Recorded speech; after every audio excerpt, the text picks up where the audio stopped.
الحمد لله رب العالمين والصلاة والسلام على سيد الأنبياء والمرسلين أما بعد فأعوذ بالله من الشيطان الرجيم بسم الله الرحمن الرحيم الذين يبلغون رسالات الله ويخشونه ولا يخشون أحدا إلا الله وكفى بالله حسيبا وروينا عن النبي صلى الله عليه وسلم إن العلماء ورثة الأنبياء أو كما قال النبي صلى الله عليه وسلم۔ محترم اساتذہ کرام، مشائخ اعظام اور معزز علماء کرام، میں سب سے پہلے مجلس علماء نظامیہ کا شکر گزار ہوں کہ انہوں نے آج کے اس وقی پروگرام میں، جو کہ حقیقت میں محض علماء کا ایک اجلاس نہیں ہوتا بلکہ یہاں جو فکر کی تجدید ہوتی ہے، ذمہ داری کا احساس دلایا جاتا ہے اور آئندہ کے راستے متعین کرنے کا موقع فراہم کیا جاتا ہے، مجھے بھی وہاں ایکسٹیمپو ہی صحیح، یعنی فی البدی ہی کچھ کہنے کے لیے بطور امتحان میرے بھائی مولانا شکور احمد ضیاء نے کھڑا کر دیا ہے۔ تو ہم ایسے دور میں کھڑے ہیں کہ یہاں معلومات بہت ہیں، انفارمیشن بمبارمسٹ ہے، ڈیٹا بہت زیادہ ہے، اور ہمارے پاس ایک کلک پر مفتی گوگل بھی موجود ہے، آج کل چیٹ جی ٹی پی بھی ہمارے پاس ہے، ڈیپ سیک بھی ہے، سارا کچھ ہمارے پاس موجود ہے، بلکہ صرف ہمارے پاس نہیں، جو ہماری اینٹی طاقتیں ہیں ان کے پاس بھی یہ سب کچھ موجود ہے۔ لیکن ان سب میں جب آرٹیفیشل چیزیں ہو جاتی ہیں تو جو چیز پیچھے رہ جاتی ہے وہ ہے حقیقی انٹیلیجنس، حقیقی دانش، حقیقی فکر، حقیقی رہنمائی۔ اور آپ سب جانتے ہیں کہ آرٹیفیشل انٹیلیجنس کے پاس سب کچھ ہو سکتا ہے لیکن اس کے پاس فیلنگ نہیں ہو سکتی۔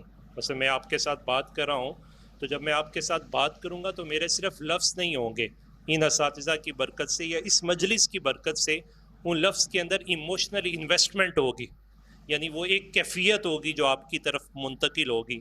آج علماء کو جس پر سب سے زیادہ کام کرنے کی ضرورت ہے کہ لفظ تو ہر یہ سکلز جتنے ہیں وہ سارے کے سارے وہ لفظ سکھا رہے ہیں، ٹائپنگ سکھا رہے ہیں، وہ کوئی نہ کوئی راستہ بتا رہے ہیں، لیکن ان کے پاس وہ رہنمائی، وہ فیلنگ، وہ کیفیات، وہ جذبات موجود نہیں ہیں۔ ہم جس دوراہے پر اس وقت کھڑے ہیں یہاں معلومات بہت ہیں، رہنمائی کم ہے، آوازیں بہت ہیں لیکن ویژنری آواز، بصیرت والی آواز اور جو بصیرت افروز کیفیات ہیں وہ ہمارے پاس موجود نہیں ہیں۔ مسائل بہت ہیں مگر ان مسائل کو دینی حکمت، علمی دیانت اور اجتماعی بصیرت کے ساتھ دیکھنے والے اہل علم کی ضرورت آج پہلے سے کہیں زیادہ ہے، اور ان کے پاس ایموشنز، فیلنگز، جذبات، وہ کرنٹ۔ ایسے وقت میں علماء نظامیہ کا یہ اجتماع اس اعتبار سے نہایت اہم ہے کہ ہم صرف ماضی کی علمی روایات کے امین نہیں ہیں بلکہ اپنے عہد کے فکری، دینی، معاشرتی چیلنجز کے جواب دہ بھی ہیں، کہ اس وقت جتنے جو چیلنجز ہیں وہ نیشنل ہیں، انٹرنیشنل ہیں، وہ انٹرنل ہیں، ایکسٹرنل ہیں، وہ خالصتاً ہمارے مشرب میں ہیں۔ جو ہمارے مشرب میں بہت سارے چیلنجز اس کا ہمیں سامنا ہے، تو بحیثیت نظامیہ کا طالب علم ہونے کے ہم سب کی یہ ذمہ داری ہے کہ ہماری نظر اپنے مسلک کے چیلنجز پر بھی ہونی چاہیے، ہماری داخلی چیلنجز پر بھی ہونی چاہیے، خارجی پر بھی ہونی چاہیے، نیشنل چیلنجز پر بھی ہونی چاہیے، اور انٹرنیشنل جو چیلنجز ہمارے سامنے آ رہے ہیں ان تمام پر ہونی چاہیے۔ اور یہ جو مجلس علماء نظامیہ کے اجلاس ہوتا ہے اس میں آپ کو اویئرنیس دی جاتی ہے، ہم سب کو اویئر کیا جاتا ہے، احساس بیدار کیا جاتا ہے کہ میری اور آپ کی اس وقت ذمہ داری پہلے سے زیادہ بڑھ چکی ہے۔ میری مختصر سی گزارش صرف اتنی ہے کہ ہمیں اپنے علمی ورثے پر اعتماد رکھنا ہے۔ ہماری کمزوری صرف یہ ہے کہ ہمارا اپنے بڑوں کے ساتھ وہ کنیکشن کمزور ہو گیا ہے، وہ کنیکشن مضبوط ہو جائے، فیلنگ۔ یہ جتنے فتنے ہیں، جتنے چیلنجز ہیں، آپ سب علماء ہیں، ہم یہ کوئی فتنہ آج کی سب سے تیز جو مذہب کی صورت اختیار کر رہا ہے، خود اپنے آپ کو لا مذہبیت، لا دینیت کے دعویٰ کرنے والے ایتھیسٹ بھی خود ایک مذہب بن رہے ہیں۔ تو ان کے جوابات ہمیں اپنے پاس سے دینے کی ضرورت ہی نہیں ہے، ہمارے اکابر نے دیے ہوئے ہیں، لیکن ان دیے ہوئوں کو ایک تو پڑھنا، اور پڑھنے کے ساتھ ساتھ ان کے بیان کے اندر وہ سنسیئرٹی، وہ پیورٹی، اور وہ ایموشنز، اور وہ فیلنگز، اور وہ جذبات، اور وہ محبت، اور وہ اخلاص، وہ آج ہمارے اندر موجود نہیں ہے۔ میں تقریر بہت اچھی کر سکتا ہوں، لیکن جس طرح ہمارے بڑے بات دل میں اتارتے تھے وہ میرے پاس موجود نہیں ہے۔ تو مجھے اور آپ کو اس بات پہ بہت فوکس کرنی ہے۔ ہمارے عہد کے جو سوالات ہیں ہمیں ان کو سمجھنا ہے۔ میرے آڈینس کی، جو میرے مقتدی ہیں، جو میرے سامنے بیٹھنے والے لوگ ہیں، مجھے ان کی فیلنگز کو دیکھنا ہے، ان کا فیس امپریشن دیکھنا ہے، ان کی باڈی لینگویج دیکھنی ہے، اور ان کو دیکھ کے تو پھر میں نے پہلے ان کا سوال سمجھنا ہے، اور پھر سمجھنے کے بعد ہماری روایت ہماری بنیاد ہے، بصیرت ہمارا راستہ ہے، اور امت کی اصلاح جہاں سب کی ذمہ داری ہے، مجلس علماء نظامیہ کی سب سے بڑھ کر ذمہ داری ہے۔ اس تناظر میں میں ابھی ایک مقالہ لکھ رہا تھا، ہاؤ یو کین پریگوریٹ دا اسلام، کہ آپ کس طرح جو ہے وہ اسلام کی جو ایک خاص اشاعت ہے اس پر جو ہے وہ بحثیت عالم یا طالب علم اس پر بات کر سکتے ہیں۔ تو چونکہ ظاہر ہے مجھے ایک موقع بھی مل گیا تو میں چاہوں گا میں اس کی ایک پریسی یا اس کے کچھ باتیں آپ کے سامنے رکھتا ہوں۔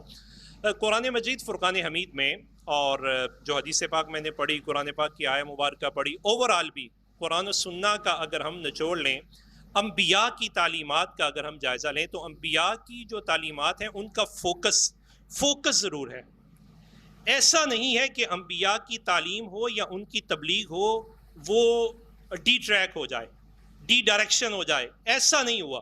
انبیاء کرام نے فوکس رکھا ہے جس چیز پر بھی، وہ اعتقادیات کا باب ہو تو وہاں بھی فوکس نظر آتا ہے، یعنی ان کی زندگی کے اندر اور ان کی تبلیغ کے اندر، ان کی تعلیم کے اندر فوکس نظر آتا ہے۔ تو سب سے پہلی ذمہ داری جو قرآن مجید فرقان حمید سے انبیاء کی وراثت کے طور پر ہماری طرف منتقل ہوتی ہے، کہ ہمیں اپنی زندگی کا کوئی نہ کوئی میدان ضرور متعین کرنا چاہیے، زندگی کا فوکس ہونا چاہیے۔ الٹیمیٹ گول میرا یہ ہے، میں نے اس کو اچیو کرنا ہی کرنا ہے، میں نے میں پانا ہی پانا ہے، پاویں جو مرضی ہو جائے، میں اتھے تک پہنچنا ہے۔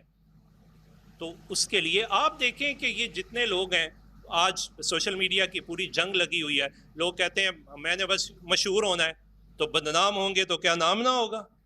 تو ان کا نام ہو رہا ہے، انہوں نے فوکس کر لیا ایک بات پر، لیکن ڈی ٹریک کو اگر فوکس کیا، ہم تو انبیاء کے وارث ہیں، تو ہمیں پورا ٹریک ہمارے پاس موجود ہے، اس ٹریک کی جہتیں متعین ہیں، کسی ایک جہت کو متعین کر کے ہمیں اس پر فوکس کرنا ہے۔ انبیاء کرام کی زندگی میں جو دین کے راستے انہوں نے متعین کیے، آپ حیران رہیں گے قرآن و سنت پڑھنے کے بعد کہ سب سے پہلے جس بات پہ فوکس کیا انبیاء کرام نے اور ہمارے آقا مولا صلی اللہ علیہ وسلم نے، تو وہ پریگوریٹ کرنا تھا، اشاعت تھی دین کی، کہ دین کی اشاعت کیسے کرنی ہے، اور جو اشاعت ہوتی ہے اس کی اسٹریٹجی انبیاء کی بالکل مختلف ہے۔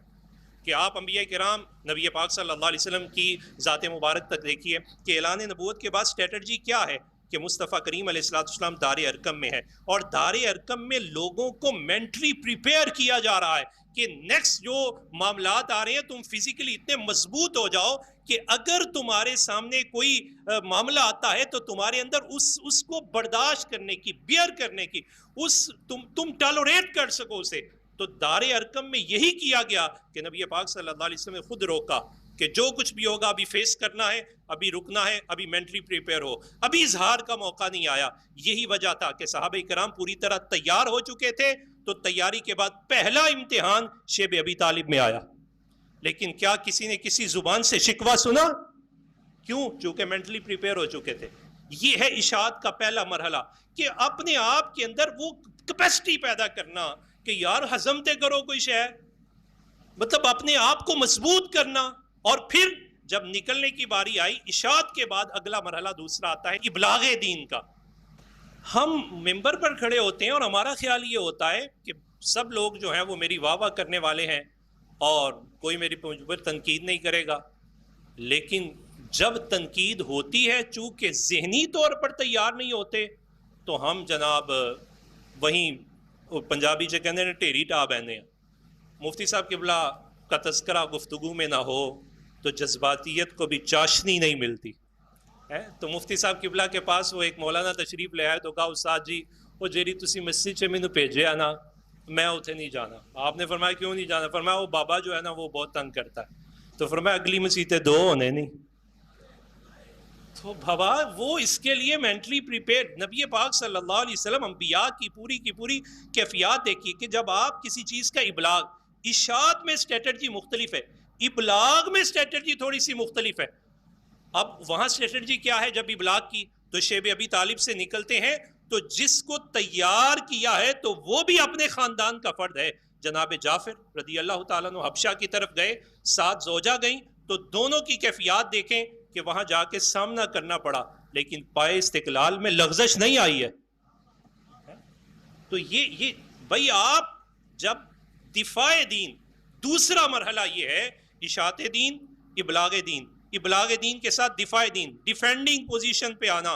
اس وقت ہم اپنے مسلک کی بات کریں یا ہم انٹرنل ایکسٹرنل جو چیلنجز ہیں ان کی بات کریں، انٹرنیشنل لیول پہ بات کریں، اس وقت اسلام کی بات کرنا وہ ڈیفینڈنگ پوزیشن پہ آ کے بات کرنی ہے۔ اور ڈیفینڈنگ پوزیشن کے لیے وہ تیاری چاہیے جو مصطفیٰ کریم نے جناب جعفر بن ابی طالب کی تیاری فرمائی تھی۔ یعنی آپ فیس کریں چیزوں کو، پوری طرح ہضم کریں، اور اس کے بعد پوری حکمت، دانائی، فراست، وین، اور مطلب بڑے کمپریہنسو ورڈ میں آج ہم سے کیوں غامدی نہیں پکڑا جا رہا، کیوں ہم سے یہ جیل میں نہیں پکڑا جا رہا؟ اس وجہ سے کہ ہم ہضم نہیں کر پا رہے۔ پہلے اس کو فیس کریں پوری طرح، چونکہ اس نے اپنی انفارمیشن کے ذریعے، اپنے الفاظ کے ذریعے اور اپنے جذبات کے ذریعے، یہ 2 علیحدہ ٹریک ہیں، غامدی کا ٹریک اور ہے اور جو جیل میں ہے اس کا ٹریک اور ہے۔ یو نو اباؤٹ، آپ اس بات کو جانیے گا اور نوٹ کیجئے گا کہ غامدی جو جیل میں بات کرتا ہے وہ بات بڑی ہلکی ہوتی ہے، لفظ بڑے، لیکن اس کے جذبات ہوتے ہیں۔ اس وجہ سے اس کے بندے آپ سے بات کریں گے تو وہ جذباتی ہوں گے، اور غامدی کے آپ ٹریک پہ جائیں تو غامدی بالکل مختلف ہے۔ وہ کیا کرتا ہے؟ وہ الفاظ سے بات کرتا ہے، وہ جذبات سے بات نہیں کرتا۔ لہٰذا آپ کو اپنے آڈینس کو پہلے سمجھنا ہے، اس سوال کو اپنے آپ کو اس کے لیے تیار کرنا ہے۔ میں کنکلوڈ کرتے ہوئے بات کو مختصر کرتا ہوں۔ دوسرا مرحلہ، پہلا ہے اشاعت دین اور دوسرا ہے دفاع دین، ابلاغ کے راستے پر جب آپ اور میں ہم نکلیں گے، میدان میں آئیں گے۔ اور تیسرا اور سب سے اہم مرحلہ ہے وہ نفاذ دین، امپلیمنٹیشن۔ ہم ممبر پر کھڑے ہوتے ہیں اور ہمارا خیال یہ ہوتا ہے کہ سب لوگ جو ہیں وہ میری واہ واہ کرنے والے ہیں اور کوئی میری پر تنقید نہیں کرے گا، لیکن جب تنقید ہوتی ہے چونکہ ذہنی طور پر تیار نہیں ہوتے تو ہم جناب وہیں پنجابی سے کہتے ہیں ٹیری ٹا بہنے ہیں۔ مفتی صاحب قبلہ کا تذکرہ گفتگو میں نہ ہو تو جذباتیت کو بھی چاشنی نہیں ملتی ہے۔ تو مفتی صاحب قبلہ کے پاس وہ ایک مولانا تشریف لے آئے تو کہا استاد جی وہ جیری تسی مسجد سے مینوں بھیجیا نا میں اتنے نہیں جانا۔ آپ نے فرمایا کیوں نہیں جانا؟ فرمایا وہ بابا جو ہے نا وہ بہت تنگ کرتا ہے۔ تو فرمایا اگلی مسیتیں 2 ہونے نہیں۔ تو بابا وہ اس کے لیے مینٹلی پریپیئرڈ۔ نبی پاک صلی اللہ علیہ وسلم انبیاء کی پوری کیفیات دیکھیے کہ جب آپ کسی چیز کا ابلاغ، اشاعت میں اسٹریٹجی مختلف ہے، ابلاغ میں اسٹریٹجی تھوڑی سی مختلف ہے۔ اب وہاں اسٹریٹجی کیا ہے؟ جب ابلاغ کی تو شیب ابی طالب سے نکلتے ہیں تو جس کو تیار کیا ہے تو وہ بھی اپنے خاندان کا فرد ہے۔ جناب جعفر رضی اللہ تعالیٰ عنہ حبشہ کی طرف گئے، 7 زوجہ گئیں، تو دونوں کی کیفیات دیکھیں کہ وہاں جا کے سامنا کرنا پڑا لیکن پائے استقلال میں لغزش نہیں آئی ہے۔ تو یہ بھائی آپ جب دفاع دین، دوسرا مرحلہ یہ ہے اشاعت دین، ابلاغ دین کے ساتھ دفاع دین، ڈیفینڈنگ پوزیشن پہ آنا۔ اس وقت ہم اپنے مسلک کی بات کریں یا ہم انٹرنل ایکسٹرنل جو چیلنجز ہیں ان کی بات کریں، انٹرنیشنل لیول پہ بات کریں، اس وقت اسلام کی بات کرنا وہ ڈیفینڈنگ پوزیشن پہ آ کے بات کرنی ہے۔ اور ڈیفینڈنگ پوزیشن کے لیے وہ تیاری چاہیے جو مصطفیٰ کریم نے جناب جعفر بن ابی طالب کی تیاری فرمائی تھی۔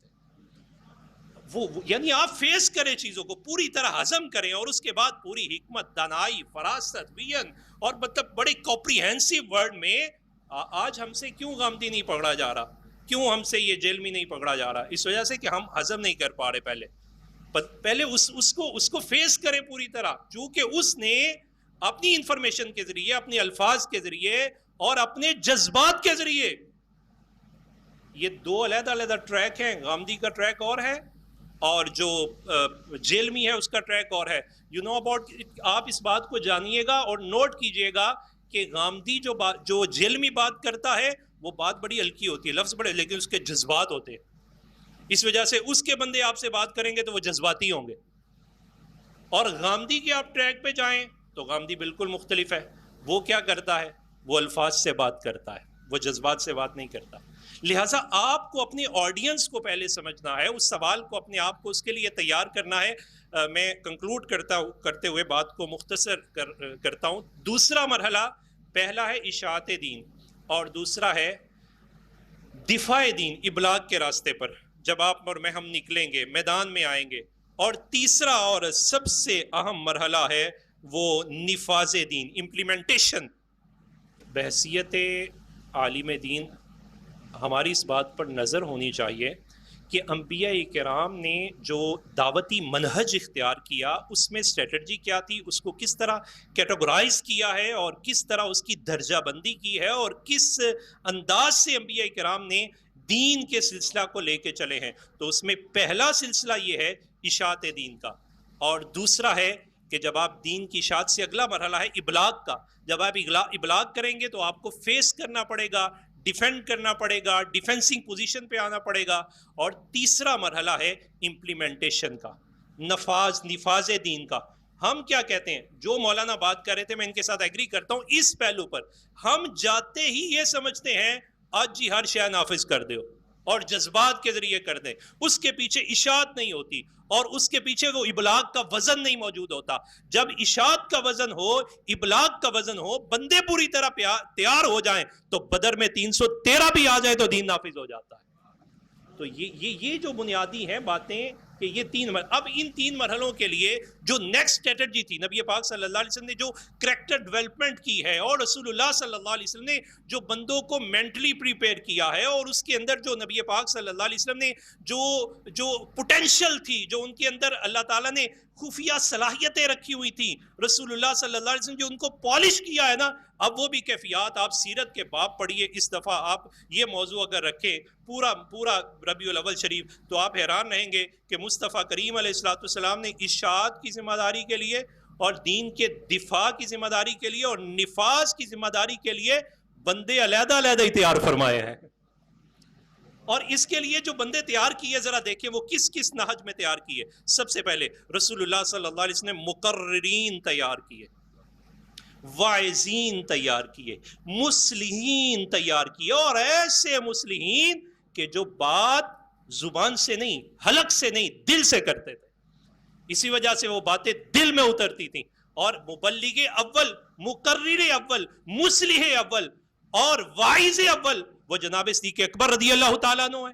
دیکھیں جب بات کرتے ہیں تو عثمان غنی کے سینے میں بھی جاتی ہے. کوئی سوال پوچھتا ہے جناب آپ ایمان لے آئے اور آپ نے کوئی دلیل ہی طلب نہیں کی، تو کہا کیا ابو بکر کا کہنا اور ایمان لانا دلیل کے لیے کافی نہیں ہے؟ تو یہ واعظ، مصلح نبی پاک صلی اللہ علیہ وسلم نے سب سے پہلا اس پر جو ہے وہ فوکس کیا. اور قرآن مجید، فرقان مجید کا اسلوب بھی یہی ہے. آپ سورہ ہود میں پڑھ لیجیے، حضرت ہود علیہ الصلوۃ والسلام، حضرت صالح علیہ الصلوۃ والسلام، حضرت ابراہیم علیہ الصلوۃ والسلام، ان کے مواعظ باقاعدہ حصہ ہیں قرآن پاک کا. اور نبی پاک صلی اللہ علیہ وسلم کے مواعظ وہ پورا پس منظر ہے نزول آیات کا.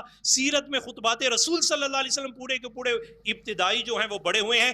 دار ارقم میں جو اسٹریٹجی تھی جانے دو عالم صلی اللہ علیہ وسلم کی کہ ان مصلحین کی تربیت کیسے کرنی ہے، واعظ کیسے کہے گا، وہ اصلاح کیسے کرے گا، اس کے اندر جو حکمت اور دانائی اس کے الفاظ کے اندر کس طرح ہونی چاہیے، نبی پاک صلی اللہ علیہ وسلم نے یہاں ان لوگوں کو تیار فرمایا. اور دوسرا، تقریر کے بعد جو دوسرا مرحلہ ہے کہ نبی پاک صلی اللہ علیہ وسلم نے تحریر کے لیے بھی بندوں کو تیار فرمایا ہے. اور یہ بات سیرت کا بڑا خوبصورت باب ہے. ایک ہے کاتبین وحی اور ایک ہے کاتبین رسول صلی اللہ علیہ وسلم. تو نبی پاک صلی اللہ علیہ وسلم کے صحابہ کرام میں ہر بندہ میدان تحریر میں نہیں اترا. میدان تحریر کے لیے بھی خاص، اور خود رسول اللہ صلی اللہ علیہ وسلم نے اس پر بطور ماڈل اپنے خطوط خود تحریر فرمائے، اور آپ جانتے ہیں کہ ان خطوط کے اندر، لفظوں کے اندر جو انتخاب تھا، اس انتخاب کے اندر بھی ایموشنل انویسٹمنٹ ایسی تھی کہ جس بادشاہ کے پاس خط جاتا تھا وہ کھلتا تھا تو لفظ کا لرزہ اس پہ طاری ہو جاتا تھا۔ یعنی آپ ڈاکٹر حمید اللہ نے اس پر بہت کام کیا ہے، آپ اس پر پڑھیں، اگر اس دفعہ سیرت کا یہ باب خاص طور پہ بنائیں تو عجیب باب ہے یہ، اور اتنا منفرد باب ہے، بندے کے اندر ایسی جو پوشیدہ صلاحیتیں ہیں ان کو یہ بیدار کرتا ہے کہ تقریر کا میدان، اور یہ قرآن مجید فرقان حمید نے اس پر بھی بڑی بات کی، اور آپ اگر اس پر وہ قرآن پاک کا وہ تقریری اسلوب لے لینا جو حضرت سلیمان علیہ السلام نے اختیار کیا ہے، اس کی وجاہت دیکھیے کیسی ہے، اس کے اندر ایموشنل انویسٹمنٹ دیکھیے کیسی ہے، سنسیئرٹی کیسی ہے، اس کے اندر جو روب آنا چاہیے تھا، لفظوں کے اندر روب کیسے پیدا ہوتا ہے، وہ پورا وہاں موجود ہے۔ اور پھر تیسرا مرحلہ ہے مناظرہ کا۔ تو ہم مناظرہ میں بڑی بڑی کتابیں پڑھتے ہیں، خاص طور پہ ہم نے تو مناظرہ رشیدیہ پڑھی، لیکن قرآن مجید فرقان حمید کی سورہ بقرہ میں جو حضرت ابراہیم علیہ السلام کا نمرود کے ساتھ جو مناظرہ ہے، اور نبی پاک صلی اللہ علیہ وسلم کا نجران کے عیسائیوں کے ساتھ جو مناظرہ ہے، پورے اصول مناظرہ یہاں سے اخذ کیے جا سکتے ہیں۔ اور چوتھی اور آخری بات اس پر پھر ہے چوتھا مرحلہ کہ نبی پاک صلی اللہ علیہ وسلم نے جہاد کے لیے بھی بندوں کو تیار فرمایا ہے۔ بس بات اسی پہ ختم کرتا ہوں کہ یہ ساری صلاحیتیں کسی ایک بندے میں خال ہوتی ہیں۔